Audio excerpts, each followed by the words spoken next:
Welcome back to Brazil Crypto Report. Today I'm joined by Robert Materazzi, who's the CEO of Lukka. We talk about Lukka's role as an integral data services provider in crypto markets and why these services are needed as traditional financial institutions adopt the technology. Lastly, we talk about why he's so excited about Brazil.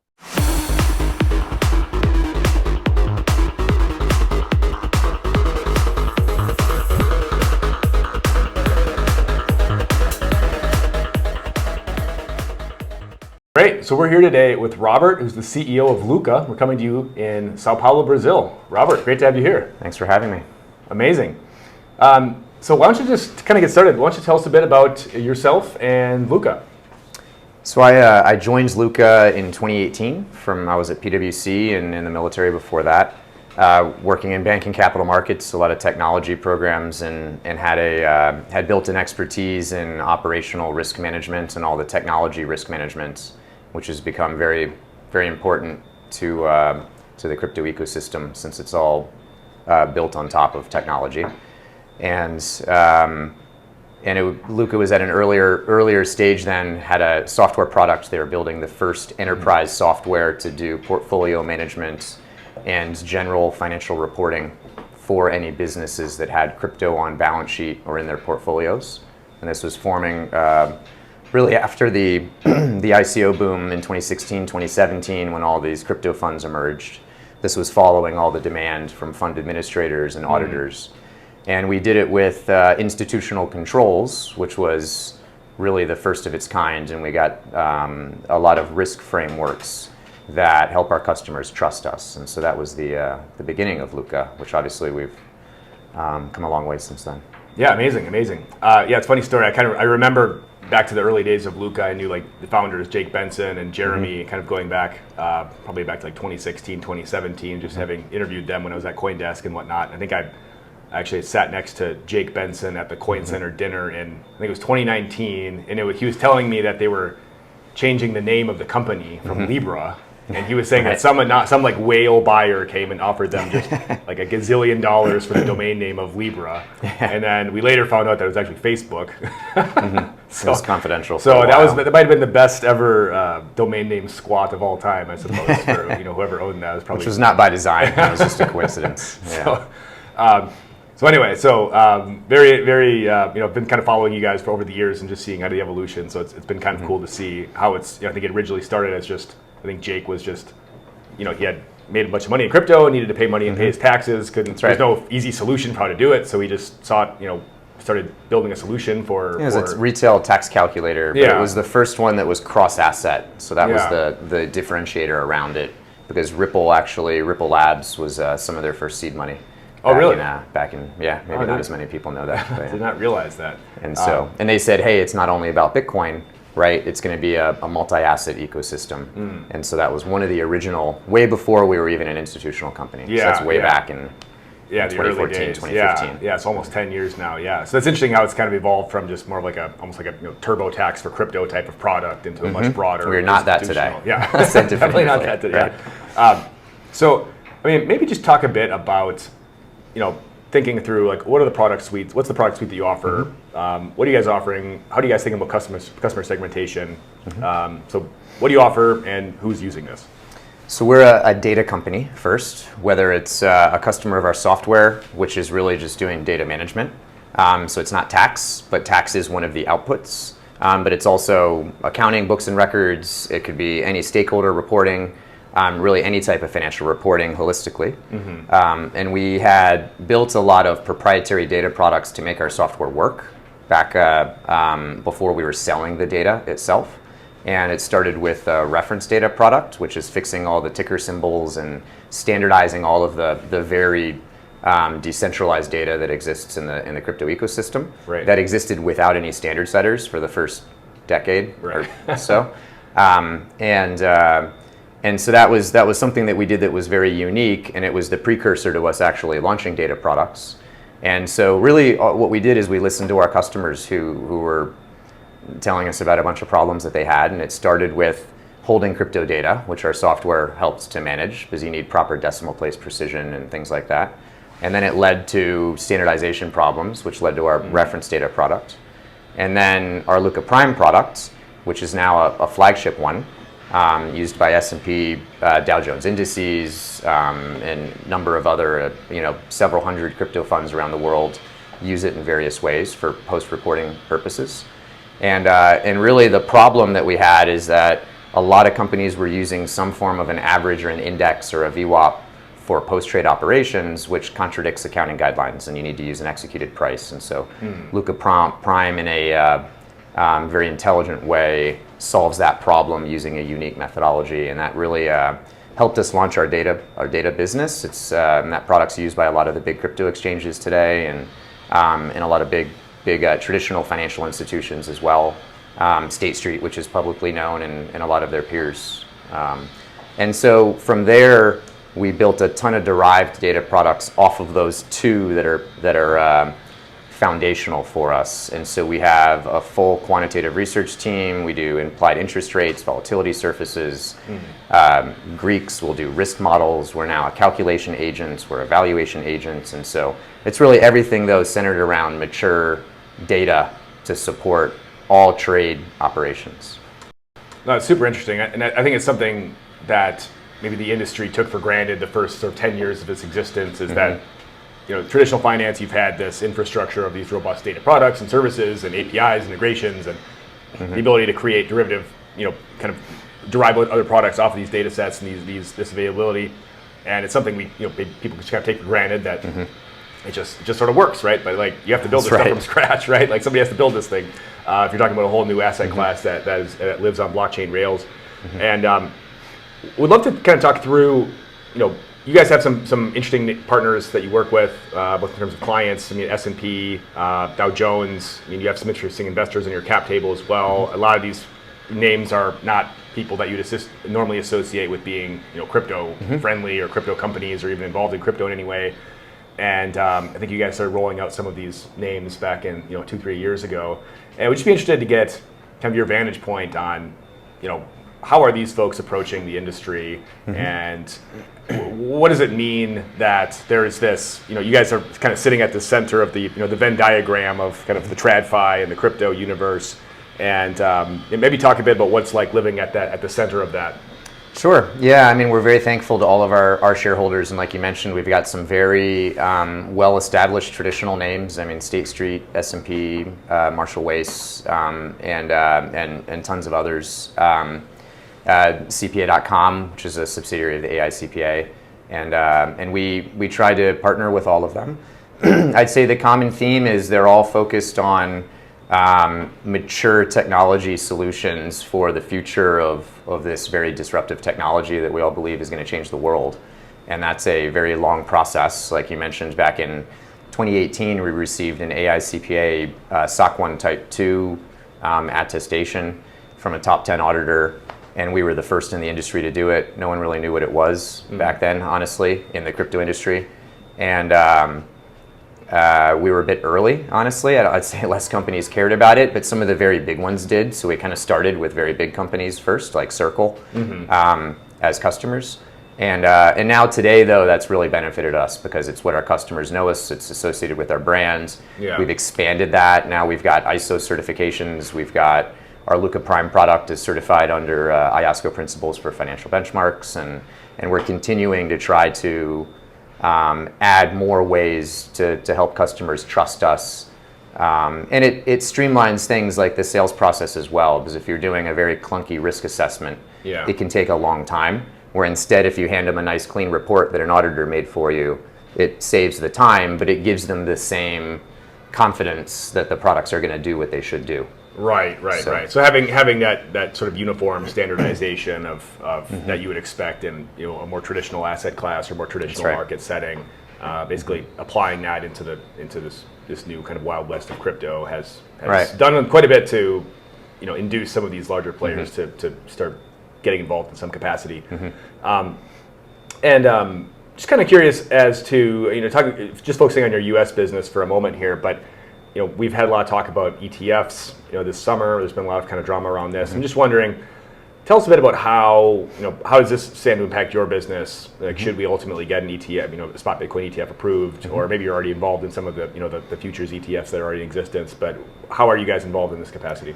Very directly. Our data is supporting a lot of the different ETF applications that you've seen in the press, or in some cases we're supporting businesses with software and back office operations, or all of the above. It really just depends on where their priorities are or how far along they are towards actually launching a product like that. I know we're waiting for all the spot ETFs to get some approvals. Yeah. And we're very excited about all of our partners that are using our data along that journey.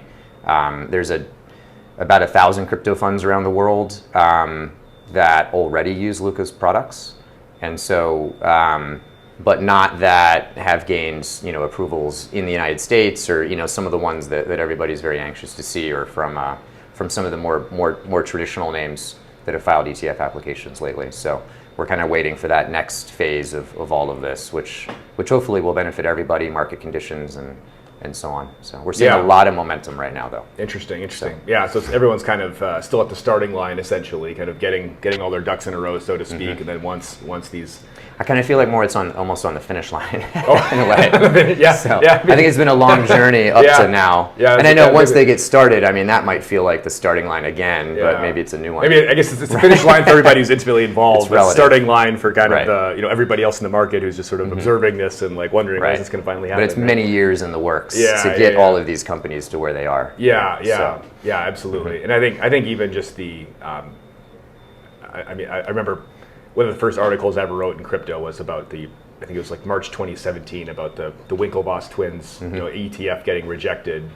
And jeez, I forgot about that. And they were the first ones to apply, and I think they were also the first ones to get rejected. And then over the ensuing year or two, we had a bunch more applications, a bunch more rejections. And it kind of got to the point where like you could tell the SEC was just sort of like copying and pasting language from the rejection letters into.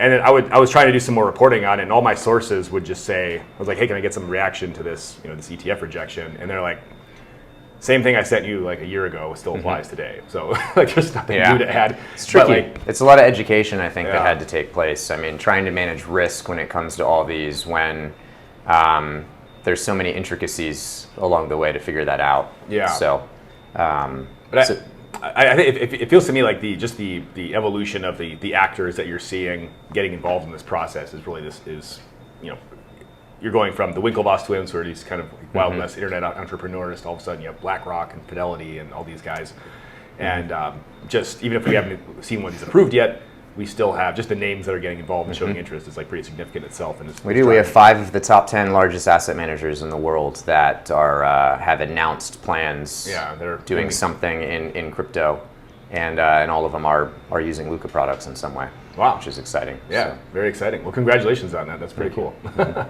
And then maybe let's talk a bit about like your fundraising history, your cap table. I think you guys have gone through. I think last time I saw you had raised it was like 110 million in a Series E. In our most recent round. Most recent, maybe a year and a half ago or so. Yep. At like 1.3 billion valuation, which is pretty sizable, obviously.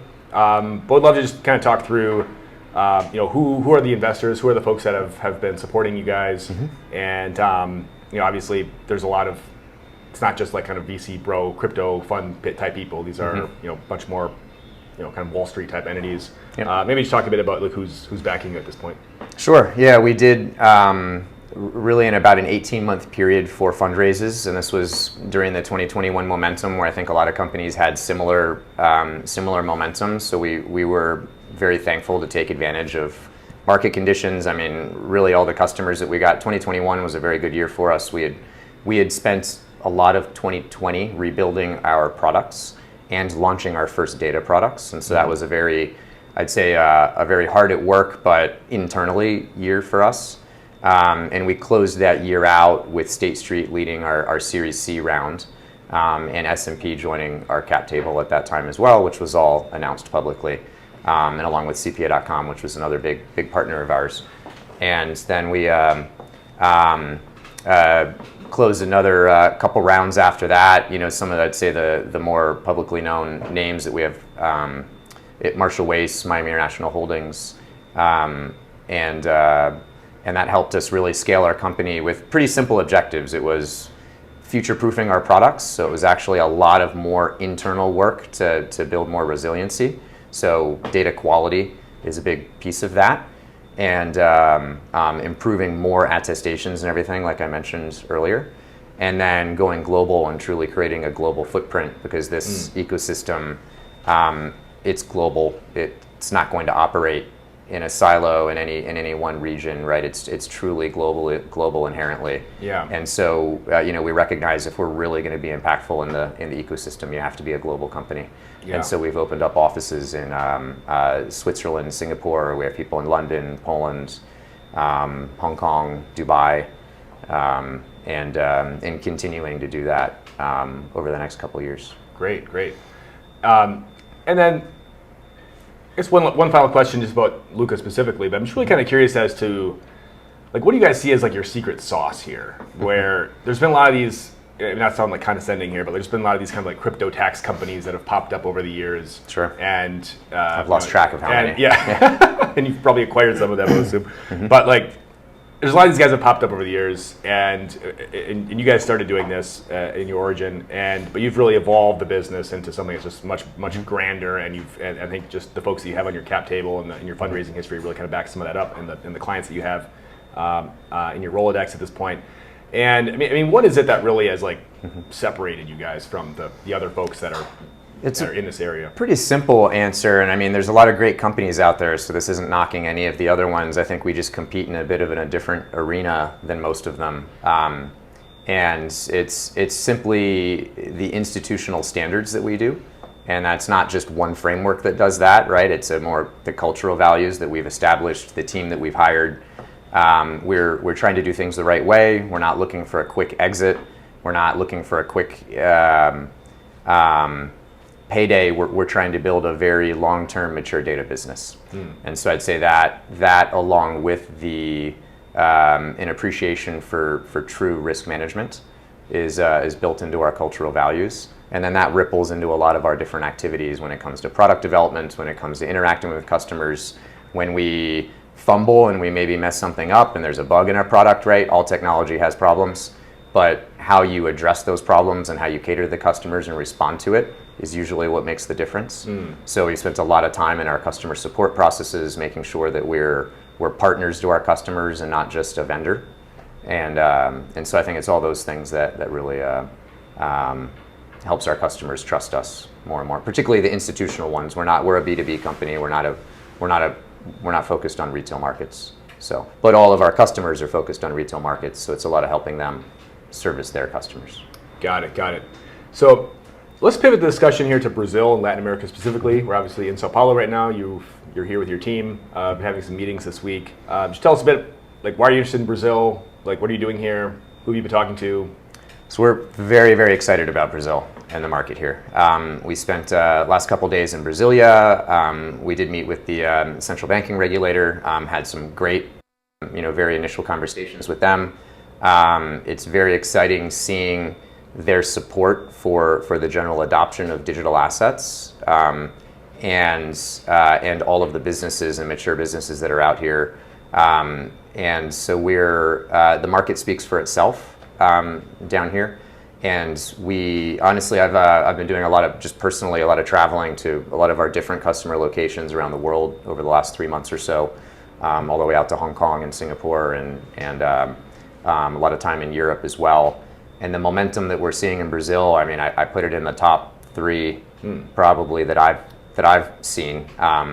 And so we're building a team down here. We're in a ton of commercial conversations and have been for a while. And so we're really looking forward to supporting the markets down here with everything that they're doing. I mean, we know there's going to be a lot of learning and there's regulators are putting together their initial frameworks and everything, but it's very exciting the way that they're doing it. I think all the right questions, in my opinion, are being asked, and so we're very excited.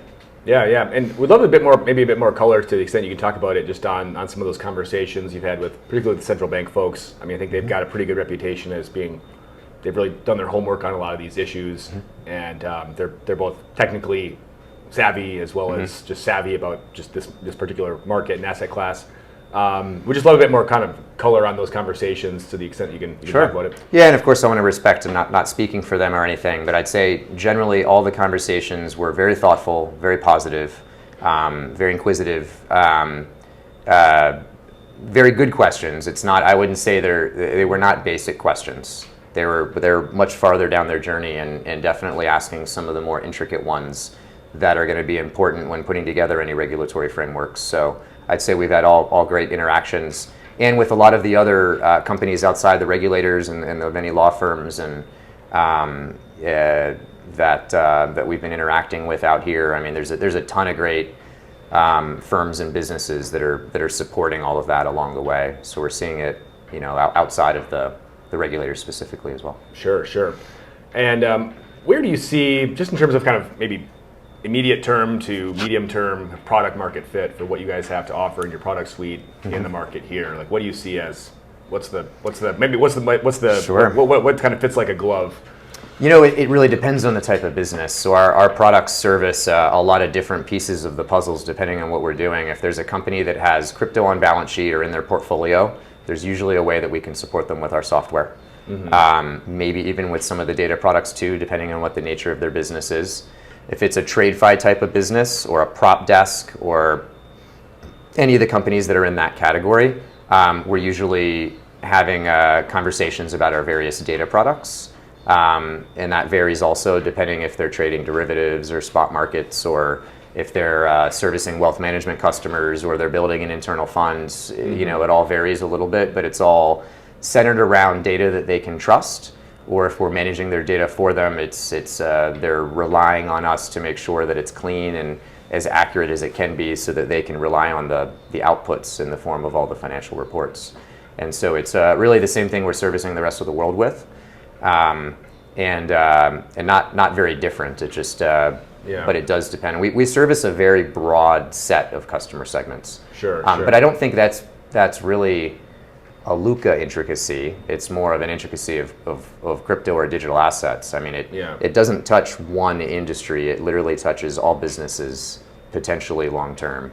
Which is a little bit more forward looking, but it is that broad. So. But do you see? What do you see as the challenge of moving into a new market in your particular? On one hand, you could argue the standardization and kind of data products and services are all it can be kind of the same anywhere you go. Sure. It's like a global thing, but then obviously every market's a little bit different. There's different accounting rules. There's different kind of standards, and there's different kind of the details are different, but the general principles are the same. The accounting rules and the regulation and the tax rules and all that, I think that's the easy part. Honestly, I mean, sure, there's going to be differences on the different frameworks and the different laws that are passed and everything. But I'd say when going global, it's more about the people and the cultural values that you have to really be thoughtful and mindful of, right? I mean, it's a big world. There's lots of different personalities and cultural values and everything, and so it's very hard to be global in a remote way. Like you have to be in person and visit, and particularly I'd say outside of the United States, you have to do that a lot more.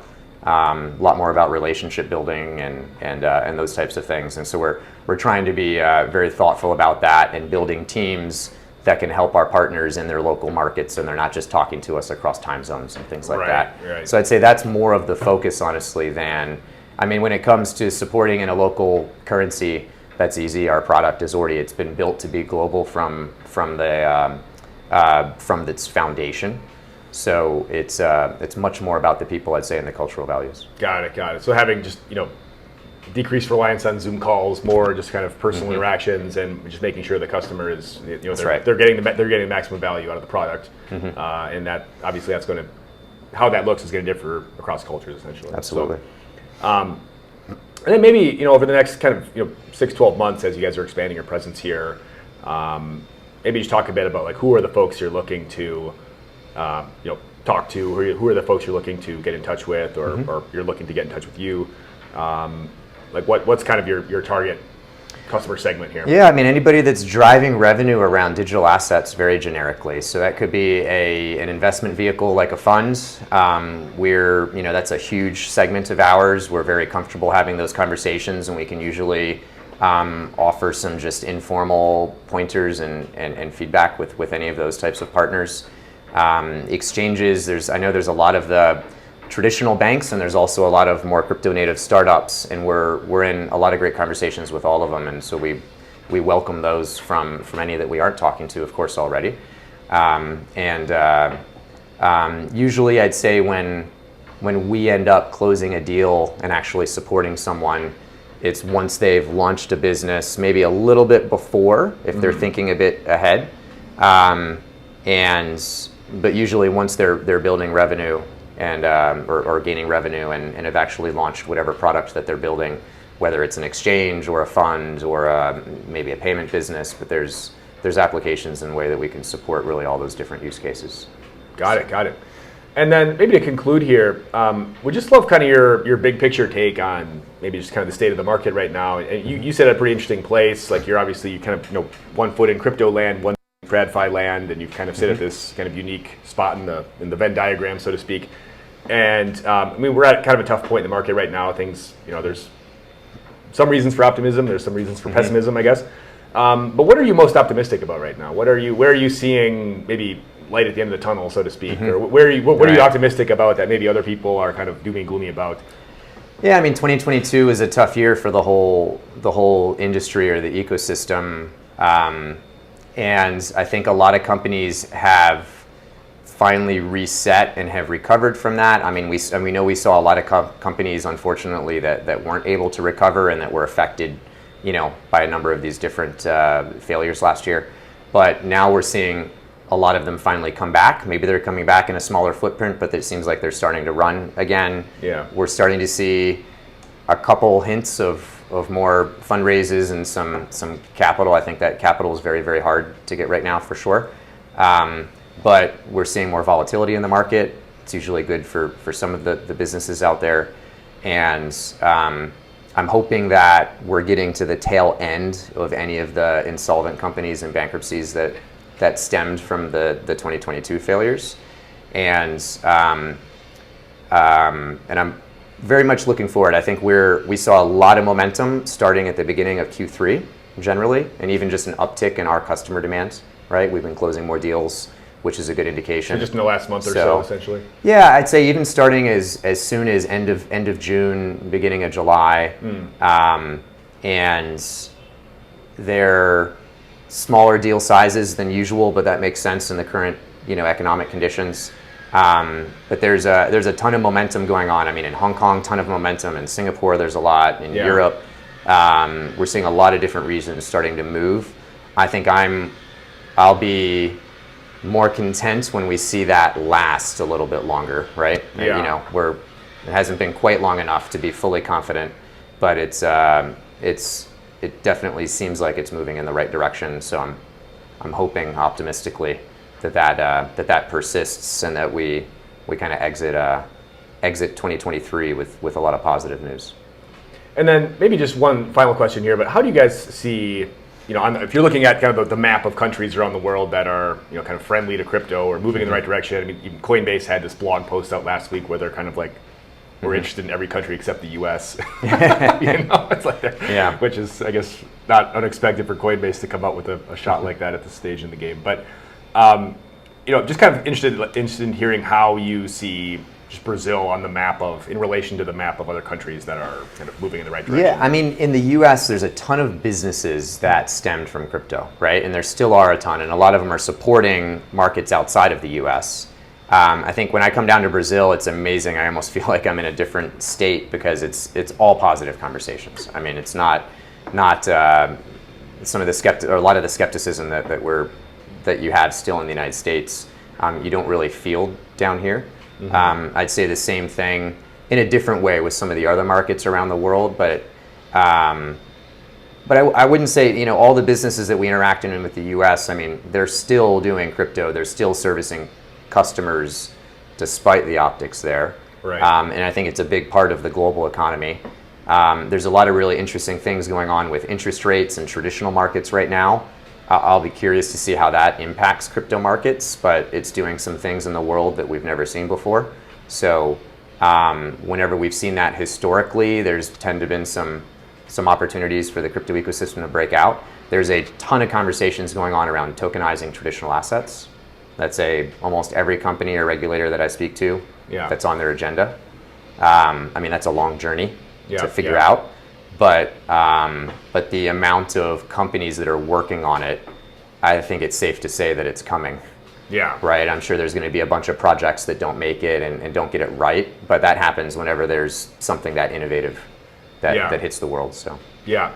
I think it's kind of funny that we've gone full circle in crypto to where tokenizing real world assets is back now, right? It's like this is like pre-crypto we use real world assets, and now 10 years in we're go back to real world assets. Yeah, right? And it's all the same technology to support it is good, or mostly the same technology, which I think is why a lot of traditional companies are maybe now a little bit cautious using the word crypto again, which is unfortunate because it's just a word. But and when it comes to Bitcoin or Ether or some of the traditional crypto assets, and now they're kind of looking towards these other future tokenized assets. But it's all the same technology, right? It's the same businesses that are going to support it, and a lot of new ones as well. But it's I think it's very exciting, and it's another thing that will change the future of finance for sure. Yeah. And obviously, whatever it is that's on the blockchain that's being tokenized, whether it's just a digitally native thing or it's a tokenized bushel of corn or something, like your technology is agnostic to the type of asset that's being. We have mapped over 1 million different types of assets that are all tokenized. 1 million in our various, some of our qualitative, our reference data set. Those aren't our actively traded assets, right? But we've seen. I wouldn't even be able to tell you what all of the different underlying assets are behind these tokens. But it's there's a ton of innovation. There's a lot of creativity out there, and then the markets and the demand will tell us over time which one of those are going to last and survive. Right. But it seems just like you said. I think it will include bushels of corn and all of the other things that people can come up with along the way. Right. Well, Robert, really great having you on. I'll turn it back to you for any final thoughts. And how can folks best get in touch with you or your team if they're interested in learning more? Yeah, just on our website, lukka.tech. Our LinkedIn homepage is a great way to see some updates. We put out a lot of thought leadership and try to put out some educational type content. And would love to hear from you from any businesses that are operating in Brazil or around the world. And thank you so much for having me. Yeah, amazing. Thank you. And we'll have to catch up next time you're on this side of the world. So, definitely. All right. Well, thanks everyone for listening, and we'll see you next time on Brazil Crypto Report.